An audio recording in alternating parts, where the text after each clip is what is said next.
Hello everyone, I am your third class teacher from Shah Satnam ji girls school Taranagar. तो बेटा अब हम करेंगे मेंटल मैथ्स।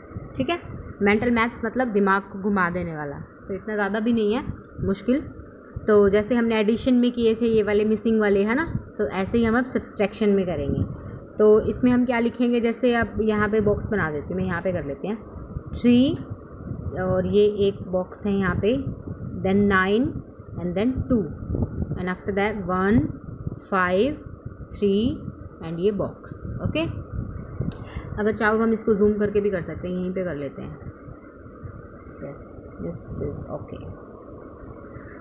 अब क्या है कि ये 2 है और यहाँ पे हमें आंसर लेके आना है 8। अब हम ऐसा क्या सब्ट्रैक्ट करें कि आंसर हमारा 8 आ जाए। 2 में से कुछ भी सब्ट्रैक्ट करेंगे तो 8 नहीं आएगा एक बार तो, क्योंकि ये बड़ा है और ये छोटा है। तो इसीलिए हमें यहाँ से बोरो करना पड़ेगा, यहाँ पे पहले 12 बनाना पड़ेगा। अब 12 में से कितने माइनस करें कि 8 आ जाए। अब 12 लाइन्स लगा लो पहले, 1 2 3 4 5 6 7 8 9 10 11 12 लाइन्स लग गई हमारी। हमें आंसर कितना चाहिए, 8 चाहिए ना। 1 2 3 4 5 6 7 8, ये इतना तो हमें आंसर में लिखना है, 8 लिखना है ना। अब बाकी कितनी बच गई, 1 2 3 4 बच गई, तो इसका मतलब यहाँ पे 4 लिख दो। It's very easy. ऐसे करोगे तो बहुत आसानी से रहोगे, फिंगर्स पे करोगे तो वो भी इजी रहेगा। ठीक है, तो दोनों ही वे आपके इजी हैं। अब 12 में से 4 गए, 8 आंसर आ गया। अब यहाँ है 9, एक तो हमने यहाँ पे बोरो कर लिया, तो यहाँ पे कितने रह गए, 8 में से 3 गए, कितने हैं, ये तो 5। आसानी है, कोई ज़्यादा मुश्किल नहीं है।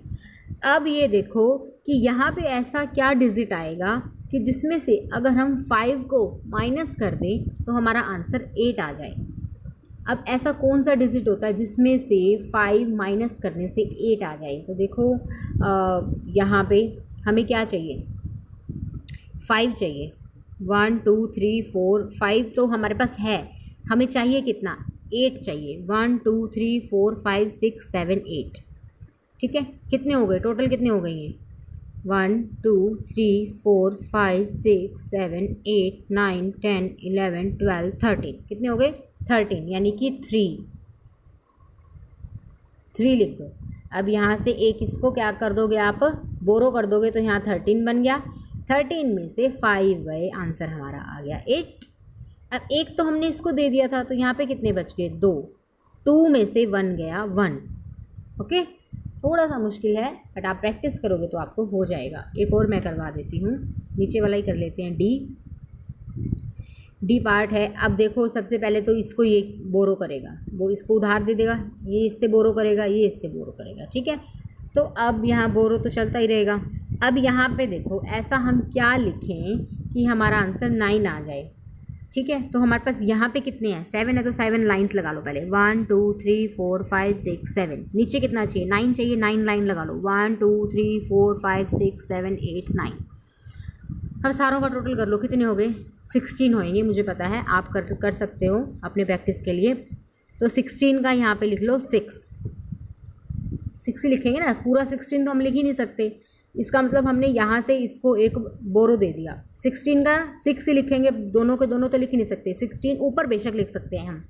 तो 16 में से 7 गए, 9 हो गया।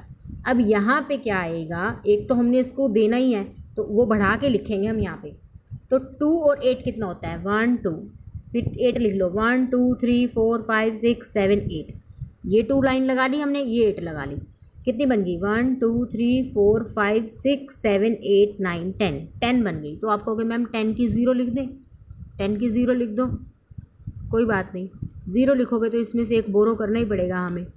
0 में से तो अब 0 से तो हम नहीं करेंगे इसको, तो क्या करेंगे, जैसे अगर हम अब यहाँ पे सपोज़ अगर हमने यहाँ पे जैसे यहाँ पे 0 लिख ली, यहाँ पे तो हमारा 6 था ना, यहाँ पे अगर हम 0 लिखते हैं, देखो हमारा बनता तो 0 ही है ना। अगर हम 0 लिख देंगे तो हमने तो इसको बोरो कर दिया था ना, तो उसके नाम का एक ऐड तो करेंगे ही। तो 0 में अगर हम 1 को ऐड करते हैं तो क्या आएगा, 1 आएगा, तो हम यहाँ पे 1 लिखें। हमारा आंसर तो 0 आ रहा है, तो उस हिसाब से तो हमें 0 ही लिखना चाहिए। बट हमने इसको पहले ही एक दे दिया ना, तो वो वाला भी तो हमें यहाँ पे ऐड करके लिखना ही पड़ेगा, ठीक है। तो 1 आएगा, 1 में से अब 2 नहीं जा सकता, ठीक है। 1 हमने इसको दे दिया तो यहाँ पे रह गई 0, ऑटोमेटिकली यहाँ पे क्या रह जाएगी, 0 रह जाएगी। पर लिखेंगे हम क्या यहाँ पे 1। जब मैं पूरा सम सॉल्व करूँगी आपको समझ आएगा, ठीक है। तो अब यहाँ पे क्या लिखें हम, इसको और इसको प्लस करके देख लो, 1 2 3 4 5, इसको करो 1 2 3 4, कितना बन गया, 1 2 3 4 5 6 7 8 9 बन गया। उस हिसाब से तो हमें यहाँ पे 9 लिखना चाहिए ना। पर हमने क्या है, इसको एक बोरो दे दिया था, तो 9 में 1 ऐड होगा तभी हम इसको बोरो देंगे। तो 9 में 1 ऐड करोगे तो क्या बन जाएगा, 10 बन जाएगा। 10 यानी कि 10 की 0, ठीक है, 10 की 0 यहाँ पे क्या लिखी जाएगी, 10 की 0। अब देखो, अब सम आंसर कितना है हमारा 7016। अब यहाँ पे 6 है, 6 में से 4 गया 2, ठीक है। अब याद रखो 7016 है ना, अब हम इसको अच्छे से लिखते हैं फिर आपको समझ आएगा, 7016। अब इसे सॉल्व करोगे तो आपको आंसर बहुत आसानी से समझ में आ जाएगा। अब देखो 6 में से 7 नहीं जा सकते तो हमने इसको एक बोरो दे दिया, यहाँ पे बन गया 16, 16 में से 7 गई 9 आ गया। अब यहाँ पे है 1 में से हमने इसको बोरो दे दिया था ये 1, तो यहाँ पे रह गई 0 में से 2 गए 8, मतलब 0 में से जा नहीं सकते ना, यहाँ से इसको देंगे यहाँ से इसको देंगे, 0 का बन गया 10 में से 2 गया 8। अब यहाँ पे 10 था ना, एक इसको दे दिया तो यहाँ बच गया 9 में से 5 गए 4, यहाँ इसने दिया था इसको तो यहाँ बच गया 6 में से 4 गए 2। इसीलिए इसको मेंटल मैथ कहते हैं, क्योंकि इसमें थोड़ा सा टाइम लगता है समझने में, ओके। इसलिए मैं आपको ज़्यादा सम नहीं दे रही हूँ, आप प्रैक्टिस करना इसकी बार बार। ये 6 सम ही आपने इस बुक में करने हैं, नोटबुक में तो आप सॉल्व कर सकते हो, अपना रफ वर्क कर सकते हो, but neat and clean answer आपने यहाँ पे लिखने हैं, ओके। बड़े ध्यान से करने हैं, आराम से पूरा देख के भी आपने कैसे क्या करना है, ओके। अब ये वाला जल्दी मत करना कि समझ नहीं आ रहा, सब मिक्स हो गया, ऐसा नहीं है। धीरे धीरे स्टेप बाय स्टेप चलोगे तो सारा समझ आ जाएगा। अब जैसे ये 2 है, 2 में से आपको कुछ ऐसा चाहिए कि आपका आंसर 9 आ जाए। 2 में से ऐसा क्या माइनस करोगे, 2 तो अब है नहीं, इसका मतलब यहाँ पे आएगा 12। 2 में से तो हो ही नहीं सकता क्योंकि 2 छोटा है 9 बड़ा है, तो यहाँ पे 12 करना पड़ेगा। 1 2 3 4 5 6 7 8 9 10 11 12 आ गया। आपको आंसर कितना चाहिए, 9 चाहिए। 1 2 3 4 5 6 7 8 9 कट कर दो, आंसर कितना बच गया 3। ऐसे जब ऊपर लिखा हो तब हम करेंगे कट, जब हमें ये नीचे लिख के दिया हो तब हम करेंगे इन सब को ऐड। ये एक फॉर्मूले और होते हैं कि जब आपको ऊपर की डिजिट दी हो, आपको ये वाली लिखनी है तो आप इसमें से इसको क्या करोगे, लाइन काट दोगे। 1 2 3 4 5 6 7 8 9 12 8 9 11 12 सॉरी,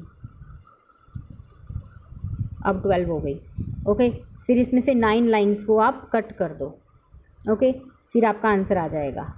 अगर आपको नीचे दिया है तो नीचे जब देंगे तो इन दोनों को ऐड करके ऊपर वाला लिख दो। अब 2 और 5 क्या होता है, आप कहोगे मैम 7 होता है, तो 7 लिख दोगे। 7 में एक आपको ऐड करके लिखना पड़ेगा क्योंकि आपने इसको एक बोरो दे रखा है पहले से ही, पहले दे दिया था ना इसको, जब इसको सॉल्व कर रहे थे इसको हमने एक उधार दे दिया था। जब इसको एक दे दिया था तो हमारे पास होगा तभी देंगे ना, तो एक ऐड करके लिखना है आपने यहाँ पे। अब देखो आपका आंसर सही आ रहा है, 8 और 2 है ना, ये याद रखना यहाँ पे 8। अब यहाँ से हमने इसको दिया 12 हो गया, 12 में से 3 गए 9 आ गया। अब 8 था यहाँ पे तो 7 रह गया ना, एक तो हमने इसको दे दिया, 7 में से 2 गए 5 आ गया, इसका मतलब अब हमारा सही है। आंसर क्या आएगा यहाँ पे 8 आएगा। अब यहाँ पे हम क्या लिखें कि हमारा ये 3 आ जाए। अब मैंने कहा था ना नीचे वालों को ऐड कर दिया करो, तो 8 और 3 को ऐड कर दो 11 आ जाएगा। अब आप कहोगे मैम इसमें ऐड कर दें, इसमें ऐड करने की ज़रूरत नहीं है क्योंकि हमने इसमें से इसको कुछ भी नहीं दिया ना, ये अकेला ही अभी है। इसको हमने अगर यहाँ पे बोरो कर देते ना यहाँ पे, फिर तो हम इसको भी एक और ऐड कर देते, पर हमने इसको दिया ही नहीं है कुछ बोरो, इसने अपने आप में से ही काम चला लिया। तो यहाँ पे 1 है तो ये अब इसको देगा। 1 में से क्या है कि 8 जा नहीं सकता, तो ये इसको एक बोरो कर देगा, 11 बन गए। 11 में से 8 गए 3, ठीक है। अब एक इसने दिया था तो यहाँ पे 3 रह गए, 3 में से 1 गया तो आ गया 2।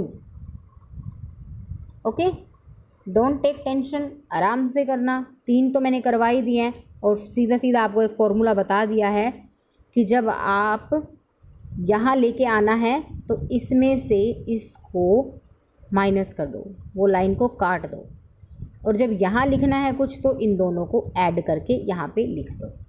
ओके।